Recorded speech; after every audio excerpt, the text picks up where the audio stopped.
Have you ever used JavaScript's proxy object or wondered what it does? Well, in this video, we're going to augment a third-party library and optimize a logger using the proxy object.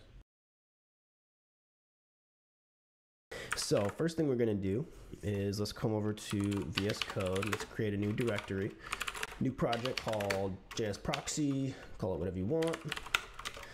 Hop in there and launch VS Code. And we're going to do this all in TypeScript.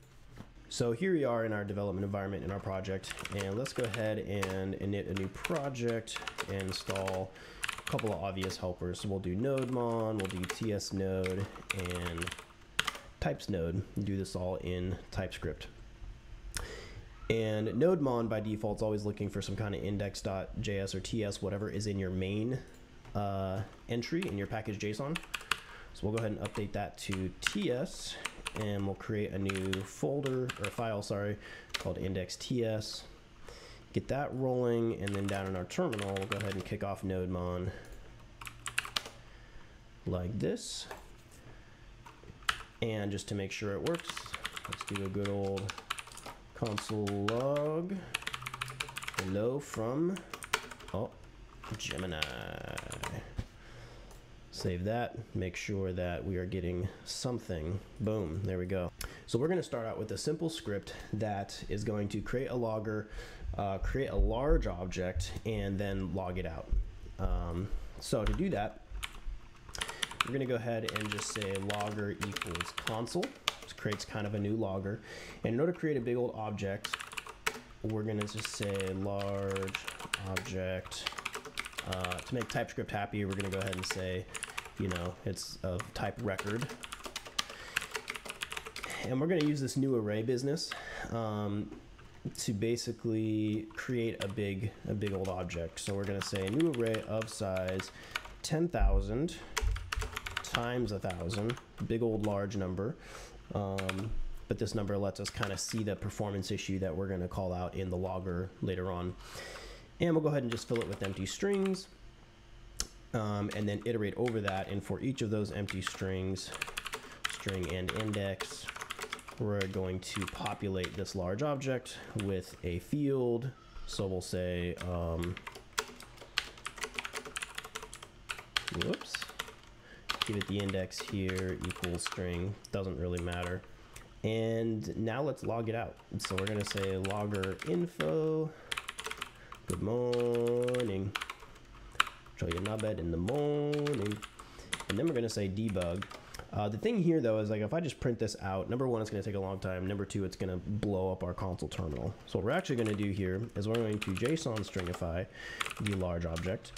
And then we'll just slice it down to about 100 characters. So if we do that, what we should see is we'll see good morning pop up right away, but then it takes a long time to do this debug. And this is actually, well, we'll talk about this in a second. This is part of the issue that we're going to resolve with the proxy. All right, so we have our simple index.ts. Let's go ahead and create a logger. And this is we're going to pretend like this is a logger from an NPM library. This was actually what we're going to simulate is an issue that I found with Winston version 2 when I was working on a project. And for sake of time, I'm just going to blow the whole thing up here. Feel free to pause if you want to do your own implementation. So here we have our class logger. The default log level is info. But every time it does an info or a debug, what we're going to notice is that it calls the serialize method first, then it logs the serialize log line to the output, to the console, right? And this serialize is doing what we were just doing. It's just JSON stringifying the object. And the performance issue is that when you're doing a bunch of debug statements in your code, it's still serializing all that data that would be logged out in debug. It's just not sending it to the console output. So this is a huge opportunity for optimization. And so we're just going to go ahead and use this logger real quick, and we'll prove that it's still, even though it's not configured at log level debug, it still takes a long time eating up precious CPU cycles. So we're going to keep our large object around. We're going to go ahead and import this logger. Import statement from logger. We'll use log level later, so we'll go ahead and grab it now. Get the logger, and we're going to say const logger equals new logger. All right, now if we do this, it does not like the fact I don't have my types all perfectly laid out, and so it's going to demand that we have the first argument of some kind of object. And so in this one, we'll go ahead and do this, and we'll say, you know, I am your father, something like that. And if we look down in the console output, we see that it does in fact log the first info level statement, but it sits there for a long time, okay, because it's serializing this large object, even though it really doesn't need to be doing that. So we're going to see if we can optimize this with the proxy object. All right, so let's create a new file, and we're going to call this our fastlogger.ts. All right, so in our fast logger, what we're going to do is we're going to create a new proxy, and we're going to use that proxy to wrap the logger coming from the log library, right? So the first argument here is the target that we're going to wrap. So that's going to be some kind of logger, and then we need some kind of handler. All right, so first let's just pull in our logger here. So we're going to import logger, grab the logger here. And the thing about the proxy is it's not going to handle a class type, it's going to handle an instance type. So we actually have to say internally, we're going to create a new logger called logger, and that's going to be a new instance of the logger function, right? And then we need to implement this handler. Now, if we look in here, it's got a bunch of different methods that it accepts. I don't like to pass stuff. I don't like to build objects inside of constructors like this. So I'm going to pull this out into its own little handler here. The problem is that if we do it this way, we don't have the type helper. So we're going to go ahead and make sure that TypeScript knows this is in fact a proxy handler. And more specifically, it should be of type logger here. So this way, the proxy handler is an object with a get method that will be called anytime a property is accessed on the target object. So if I say get like this, and it's going to accept these arguments. Whoops, I always get that wrong. Try this again. It's going to pass in the target object that we're passing in here. So it's going to be this logger that gets passed in here. This is going to be the target. And the next one is going to be the property name that's trying to be accessed, right? So we'll just say prop name here. And so when somebody, like if we go up here and we're trying to say logger info, let's see, it'll come in and try to call this method as part of that, right? So we haven't exported this yet. So let's go ahead and we're going to create the new proxy here, and this is going to be our new logger, right? And this is actually what we want to export here. So we want to make sure we're using the new logger. Now, in order to avoid confusion, I'm actually going to rename these internally. So I'm going to call this as logger here. All right. So we'll go ahead and swap that out everywhere. And I'm also going to call this logger here, so that I can call this logger here. And this is nice because it's going to wrap, it's going to export the same API as our initial logger did. So back in our source code over here, if we're using this logger, that's all well and good, but now I can seamlessly import from fastlogger, whoops, always doing that, logger. So it takes the same shape. So all I have to do is change my imports, and the rest of my code doesn't care, doesn't know. Okay, now here all we've done is set up the proxy, and you'll notice that there's some failures here. It says logger info is not a function and all this. So the thing that we're missing is that we implemented this get, but we didn't tell it to do anything. So if nothing else, your get method should always say return the target that I'm wrapping and the prop name here to access it. So this, if you just do this, then your proxy wraps the object but doesn't change any of its functionality. So if we go down here, it should work, but oh, it doesn't. Why doesn't it work? Okay, and that's because the whole types for Node are close, but they're not quite all the way there. Even though we've said this is of type logger, it still thinks the property name is any string, any symbol. But we can help TypeScript out here and just say, look, this is going to be these prop name. This is going to be any key of the logger object that we're wrapping. If we do this, maybe finally everything starts to work great. So we still get the info level message, and then we get the debug level message that takes a long time to happen, but it's actually not configured for debug. So it goes to the effort of serializing it without actually printing it out. So opportunity for a performance improvement here.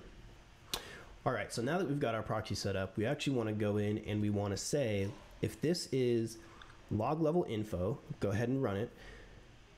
If it's log level debug, but I'm configured for log level info, I don't even want to do the serialization piece. I just want to stop processing altogether. So that's what we're going to implement next. So in here, we're going to say if, and the first check is, are we calling a debug method, or sorry, are we calling a log method? Because we might just be accessing the level property. So if we go back to our logger here, we might just be accessing the level property. We might be accessing the serialized property. We don't want to mess with those. We only want to inject the proxy if we're dealing with info or debug. So the first method we're going to do is say, is this a log method? And we'll supply the property name. And if so, we'll do some custom handling. So we'll go ahead and implement that real quick. This is a log method, and this will be prop name, which is any kind of string, and we'll just do a simple check, right? We'll say return info debug includes the prop name. So the next thing we want to do is we want to say if the current log method being called, if it's info level, if we're configured for that level, you know, go ahead and make the call. So the way we're going to do that is we're going to say if get log level of method, because we have to convert, we have to know that this is the method info, but we need to convert that into its appropriate log level. Is it 30? Is it 20? So that we can do some comparison here. So we're going to say get the log level of the method, supplying the prop name, and then we're going to do some calculation here. We're going to say if that is less than the target level. Okay, so target is our logger. Remember that, right? And in fact, we can probably just update this. Instead of calling it target, let's call this wrapped logger, something like that, a little more descriptive. And if it's less than the method, we actually want to return a new method. So instead of returning the original method, right, logger.debug, we want to return a new method, which is nothing. We just suppress it altogether. We want to make sure we're avoiding that serialization operation that's happening. So let's go ahead and implement this little guy here. It's just a piece of JavaScript we got to do. So function get level of method. It's going to take in this prop name, which is some kind of string, and we're just going to say if the prop name is info, then we return log level. We want to make sure this comes from the logger there, dot info. All right, and then debug, do the same. And to make TypeScript happy, we're just going to throw a new error if it doesn't find it. Doesn't really matter. And we'll see how this works. Guess I can get rid of that. Hey, look at that. Working like a charm. So we come in here, prop name. Let's save this again. That was too quick, right? So it's going to log the info level. And then when it logs debug, it's going to, not only is it going to avoid it, but it's going to quickly run past it without doing any of the serialization or anything. Boom. So in this way, we've optimized it.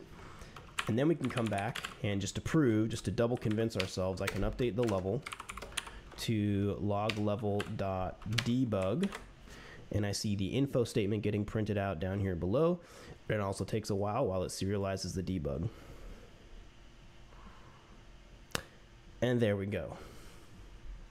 Well, thank you guys for watching this video. Hopefully you learned a little bit about how you can use the proxy object to do some cool things in your JavaScript code. Let me know if you guys think of any other use cases that you could use proxy for in the comments below. Also, let me know if you have any questions. I'll do the best I can to answer them. And perhaps next I'll look at the proxy object to look at how you can actually toggle between completely different objects during runtime. A little bit more of an advanced use case, but very useful.